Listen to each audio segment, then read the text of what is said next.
బా లోపల ఉండి బయటకు వెళ్తున్నాడు. ఇప్పుడు వచ్చేస్తాను, ఉండు అక్కడ ఉండు.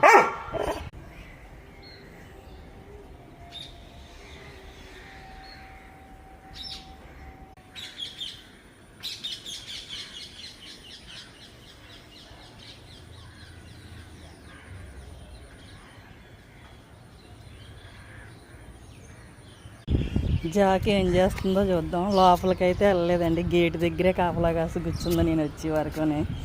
జాకి ఇక్కడే ఉన్నావా? లోపలికి వెళ్ళి పడుకోవచ్చు కదా, ఇక్కడే కూర్చుని ఉండిపోయావా అన్నాడు. వచ్చేసి అన్నాడు దా లోపలికి వెళ్ళావా? దా వచ్చి ఇక్కడ లోపలికి వెళ్ళొచ్చు కదా, ఇక్కడే ఉండిపోయావు. దా దా ఇక్కడే ఉండిపోయింది ఇంకా. వచ్చి సరే సరే సరే.